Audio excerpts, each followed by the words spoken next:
Ja moin, das ist das erste Equipment, mit dem ich Videos aufgenommen habe. Das ist jetzt knapp 2,5 Jahre her und seitdem ist viel passiert, das hatte ich in meinem letzten Video ja erwähnt.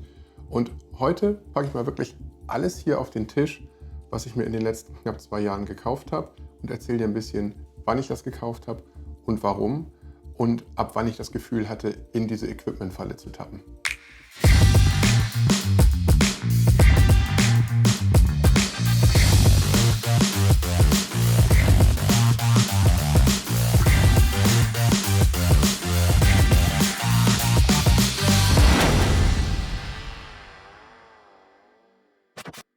Ja, das ist es also.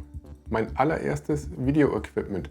So hat alles angefangen. Damals habe ich Tutorials gemacht, ganz einfach, so wie jetzt auch, einfach irgendwo sitzen und reden. Und logischerweise brauchte ich eine Kamera.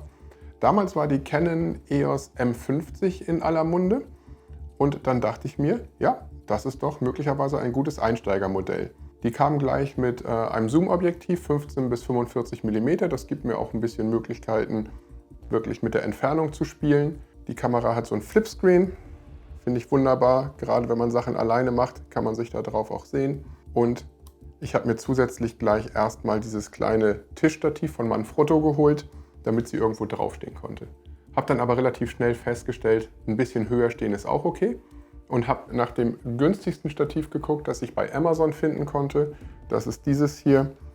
Etwas wackelig, aber es tut tatsächlich bis heute noch seinen Dienst. Ja, das nächste, was ich dann verbessern wollte, war Ton.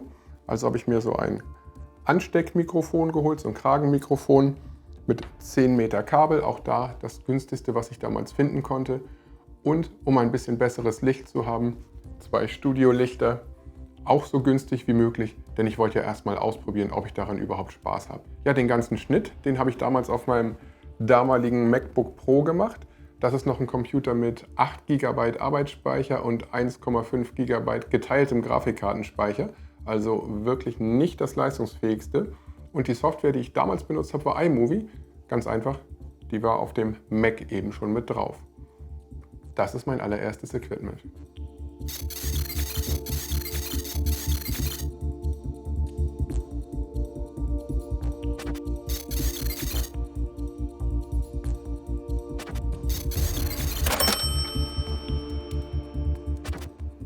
Naja, so richtig lange habe ich diese Tutorials dann nicht durchgehalten, sondern wurde vielmehr durch andere YouTuber inspiriert und musste dann für mich unbedingt mal dieses Vloggen ausprobieren. Also Kamera mit nach draußen nehmen, draußen in die Kamera schnacken und da bist du natürlich mit so einem Kragenmikrofon, das an einem langen Kabel hängt und großen Studiolichtern irgendwie nicht so gut bedient. Also habe ich mir zunächst überhaupt erstmal so einen Käfig für die Kamera gekauft, sodass ich weiteres Equipment mühelos anschrauben kann. Das mache ich übrigens mittlerweile mit jeder Kamera, die ich mir hole. Ich habe mir auch ein zweites Zoom-Objektiv gekauft von 11 bis 22 mm, also etwas mehr Weitwinkel, damit mehr von mir und meinem Hintergrund drauf ist, wenn ich die Kamera am ausgestreckten Arm relativ nah halte. Und für unterwegs draußen ein Mikrofon, das ich oben auf die Kamera packen kann. Das heißt, wenn ihr mich dann habt rumlaufen sehen, sah das in etwa so aus. Naja, wir sind jetzt nicht wirklich draußen, aber ich wollte euch einfach mal mitnehmen, euch zeigen, wie das hier hinter mir so aussieht. Und wenn ihr euch mal umschaut, da nehme ich auf. Ob ich euch das zeige, weiß ich allerdings noch nicht. Vielleicht schneiden wir dann nur auf die Kamera. Das müsst ihr euch einfach nur draußen vorstellen, so in etwa sah das dann aus. Und weil ich immer mehr und mehr Aufnahmen gemacht habe, haben halt die 256 GB Festplatte in meinem alten MacBook nicht mehr gereicht. Also ist das nächste, was da dazu gekommen ist, eine 2 TB externe Festplatte. Und ich bin auch von iMovie zu der Zeit schon umgestiegen auf DaVinci Resolve 16 in der kostenlosen Variante. Unfassbar gutes Programm, kann unglaublich viel. Ich habe lange mit der freien Software gearbeitet. Allerdings, sie ist sehr systemhungrig. Das heißt, auf dem etwas älteren MacBook braucht es dann schon ein bisschen Geduld, aber eine Tasse Kaffee oder einen Tee. Und das lief über ein Jahr richtig gut. Das ist also das Equipment, das während meiner Vlog-Zeit dazugekommen ist.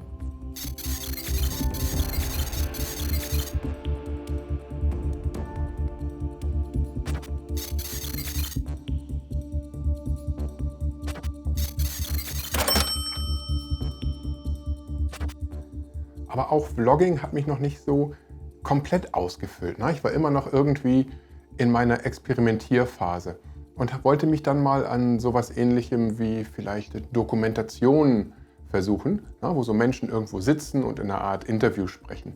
Deswegen habe ich mir mal überlegt, sowas Ähnliches wie ein Studio in meinem Zimmer einzurichten und habe mir zuerst mal diesen Hintergrund hier besorgt. In schwarz und in weiß, aber wie du schon sehen kannst, für wirkliche Weitwinkelaufnahmen ist der ein bisschen klein.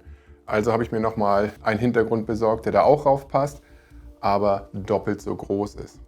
Zusätzlich, um dann auch ein bisschen mit Licht flexibler zu sein, ob nun von oben oder von der Seite, habe ich mir diese Lichtstative besorgt mit diesem Galgen oben dran, den ich mir dann überlegt habe, später vielleicht auch mal als Mikrofonarm verwenden zu können. Aber zu dieser Zeit war zuallererst dafür gedacht, meine Studiolichter etwas flexibler zu positionieren. Und weil ich mir nicht noch mehr Licht kaufen wollte zu dem Zeitpunkt, habe ich mir auch so einen Reflektor besorgt, um dann zumindest mit 2 Lampen eine Art 3-Punkt-Beleuchtung hinzubekommen. Das hat soweit auch ganz gut funktioniert.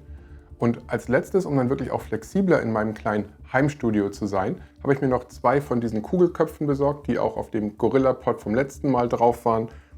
Damit kann ich die Kamera relativ schön einklipsen und diese Kugelköpfe, die habe ich einfach auf Stative für Beleuchtung oder auch für diese Ständer geschraubt und konnte dann einfach die Kamera schnell rausnehmen und woanders schnell wieder draufstecken.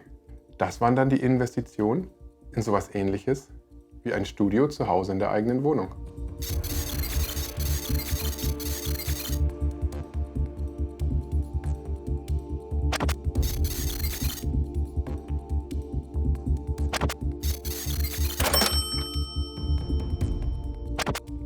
Ich glaube, nachdem ich dann mein Studio so einigermaßen eingerichtet hatte, da kam so langsam die Zeit, wo ich hätte merken können, dass da sich möglicherweise so eine kleine Falle anbahnt. Ne?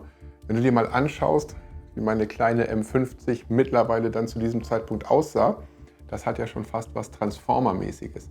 Aber ich wollte tatsächlich mehr ausprobieren und immer bessere Qualität liefern.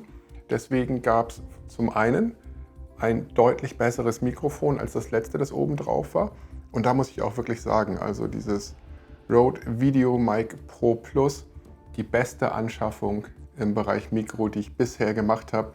Und für draußen einfach so eine tote Katze, Dead Cat, wie es im Englischen heißt, als Windschutz. Und um dann auch noch mehr Kontrolle über das zu haben, was ich aufnehme, gerade wo ich jetzt auch mit Licht im Studio spielen konnte und so weiter, habe ich mir dann so einen Kontrollmonitor geholt, den ich oben auf die Kamera draufpacken kann und der dann tatsächlich so ein paar Funktionen hat, wie zum Beispiel zu schauen, wie die Belichtungswerte so sind. Ich weiß gar nicht, ob du das jetzt erkennen kannst auf die Entfernung. Oder der mir auch zeigt, welche Linien eigentlich im Fokus sind, damit ich dann bei meinen Aufnahmen das, was ich aufnehme, auch wirklich besser kontrollieren kann.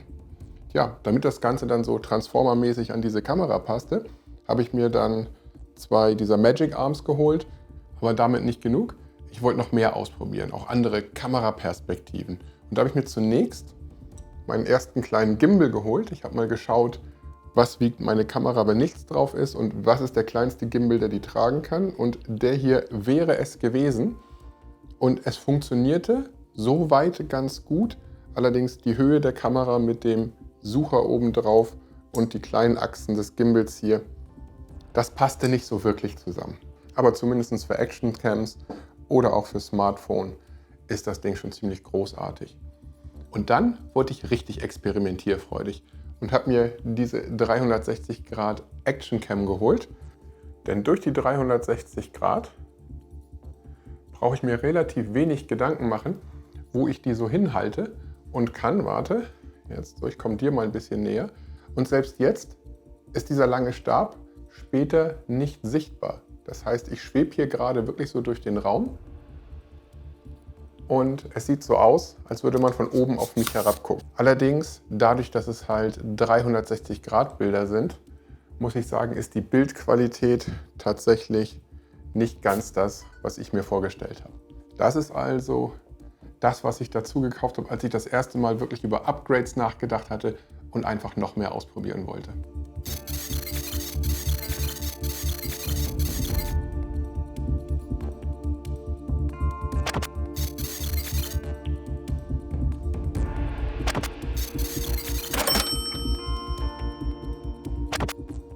Ja, und dann kam die Zeit, wo ich dachte, Mensch, Filmkunst, das wäre doch was. So als Filmemacher könnte ich mich doch mal versuchen. Und da habe ich wirklich viel investiert in ganz bestimmte Stimmung, die ich erzeugen wollte und das Equipment, das ich dafür brauche. Eins vorweg, alles das habe ich nicht auf einmal besorgt. Das wäre überhaupt gar nicht möglich gewesen. Angefangen habe ich mit Festbrennweitenobjektiven, und zwar welche mit einer großen Blendenöffnung. Alle drei, die ich hier habe, haben eine Blende bis zu f1,4. Das bedeutet unglaublich große Blende und dadurch unglaublich wenig Tiefenschärfe, und das gibt dann diesen wunderbar verschwommenen Hintergrund.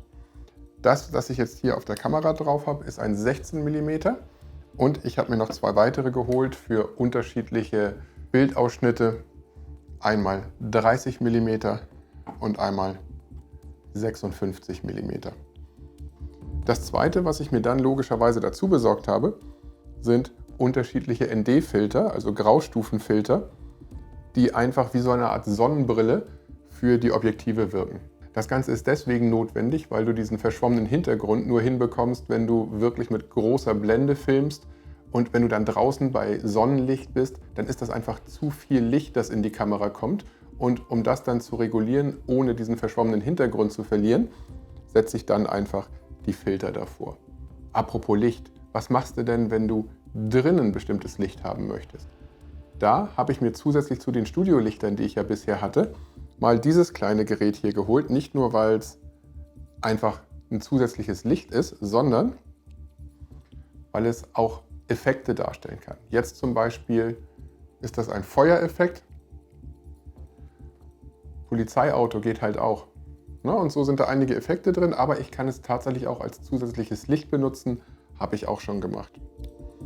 Und um da noch ein bisschen flexibler zu sein,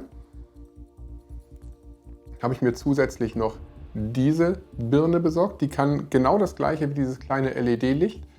Ich kann sie zusätzlich aber in jede normal große Lampenfassung schrauben und sie kann damit also auch im Bild sein. Und das letzte, weil es natürlich ein bisschen schwierig ist, wenn ich wirklich alles alleine und ohne Hilfe mache, ich habe mir dieses Funkmikrofon-Set besorgt, damit ich dann tatsächlich das Mikrofon in dem Fall, wo ich Filme mache, unter der Kleidung verstecken kann und trotzdem immer Ton habe, egal wohin ich mich bewege. Denn wie gesagt, es läuft ja keiner hinter mir her mit einer langen Stange, wo das Mikro dran ist.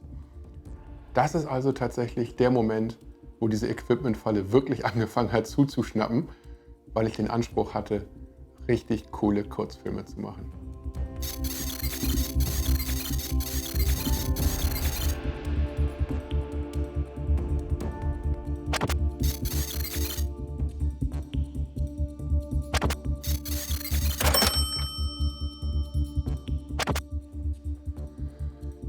Ja, wir sind in etwa erst bei der Hälfte angekommen von dem, was ich aufgenommen habe. Ich bin gerade dabei, das zu schneiden, aber ich würde sagen, wir machen hier für heute einen Cut, sonst ist das echt zu lang. Wir merken uns das und dann geht es demnächst mit dem zweiten Teil weiter. Wenn dich das interessiert, dann abonniere den Kanal, dann verpasst du es auch nicht. Wenn dir das bis hierhin gefallen hat, einfach ein Like dalassen, teile das Video, das würde mich auf jeden Fall sehr freuen. Bald geht es damit weiter mit der zweiten Reise, dann sprechen wir über Filmkameras, über das, was ich für die Postproduktion nutze und was ich dann mir vielleicht heute so nicht mehr kaufen würde. Bis dahin, pass auf dich auf, bleib gesund und wir sehen uns.